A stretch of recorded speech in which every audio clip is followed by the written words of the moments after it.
guys! Finally! Welcome po sa Dubai! Sa wakas, nandito na rin si Miss Hasty. Hasty po ba or Hasty? How do you pronounce po that? Guys, nandito na si Miss Ann sa Dubai. So, welcome po sa UAE. So, mukhang nakikita ko napagod kayo sa biyahe. Hindi na kailangan tanungin.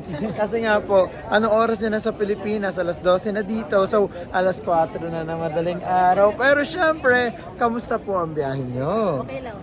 Okay lang po, masayang-masaya na po. Okay, yun naman talaga yung pakiramdam ng tao nakarating na dito sa Dubai na masaya talaga kasi after all na mga nangyari na paghihintay. Na-offload na po ba kayo? Ilang beses po kayo na-offload? Isang beses. Yung first time nyo po na-offload, ano po yung ginawa nyo? First time na upload. Papunta din po kayo dito sa Dubai. So, sino po nag-sponsor sa inyo? No comment. Okay, no comment. So, let's say kaibigan na lang. Okay. So, yung kaibigan nyo na yan, pinush po na pumunta po kayo dito sa UAE. Ano mga documents po ang dala nyo yung first time nyo pumunta dito? Pang tourist lang po. Pan-tourist lang talaga. Hindi kayo in-advise ng agent nyo kung ano po ba yung mga dadalhin yung documents? Wala talaga. Yun yung mahirap kasi parang yung iba pinagkakitaan ka, piniraas nila yung visa, pag na-offload ka, bye-bye! Hindi, totoo yan. Di ba sa ibang mga agency, ganyan yung ibang ginagawa. Pero I'm so proud dito sa agency namin kasi sa amin, wala pang na-offload. Na kung ma-offload ka, sasabihin talaga namin sa'yo. Like ikaw, galing ka sa Philippines, pupunta ka dito, sasabihin ko sa iyo, ma-offload po kasi kayo. Malaking chance yung ma-offload kasi ang hanapin po sa inyo pag tourist is with affidavit of support. Di ba? Yung po yung hinanap din po sa inyo or else working visa. Or else, pag hindi pa rin pwede yun, i-assess natin kayo kung pwede ba kayong mag-cross country. Hindi po ba pumasok sa isip nyo mag-cross country? Wala sa isip ko. Wala talaga sa isip nyo.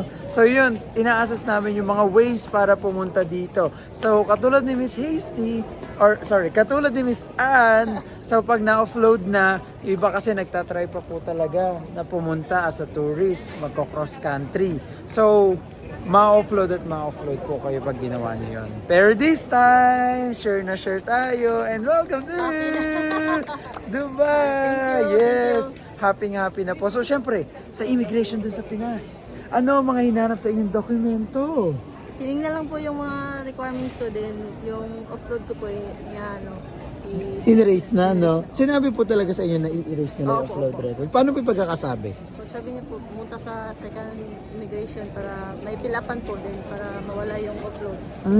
Pero dun sa second immigration, nung sinabi ng immigration na punta kayo sa second immigration, kinabahan po ba kayo? Hindi na po. Hindi na. Kasi sa una pa lang po, sabi ng immigration, sabi niya po na okay yung papers mo. Punta ka lang dun sa para mawala yung upload mo. Mashallah! So, bago po yan, bago ang lahat, ano mga preparation po ginawa nyo? Immigration po sa Preparation po papunta dun sa immigration kanina. wala naman po. Talagang... Parang okay lang sa akin po kasi may dala po ako na working visa eh. Oo, at confident po tayo. At ano naman ang pinagkaibahan doon sa immigration sa atin, dito sa immigration Dito sa po, Dubai? mas madali dito po. Sobrang dali po, sobrang smooth. Tingnan lang po yung passport sa visa. Yes, mashallah. I'm so happy po na nandito ka na. Welcome po ulit sa Dubai! Yay! Thank you po na marami. God bless po. Guys, so ayun na nga, nakakatawa at nakarating na rin yung client natin dito sa United Arab Emirates. Grabe yung mga pinagdaanan, na-offload na, at syempre hindi na wala ng pag-asa na pumunta dito sa United Arab Emirates sa pamamagitan ng legal way. Mas okay talaga na gawin natin na legal way, especially kung meron ka ng employer at meron ka ng papasukan. Kasi kadalasan wala din alam yung employer natin. So pinagtuturist tayo pagdating dito, saka daw bibisahan. Pero mas okay na nagawin yon para sigurado. Para hindi masakit sa dibdib pag tayo na-offload. At itong way na to, na legal way, is walang offload. Okay guys, so thank you for watching.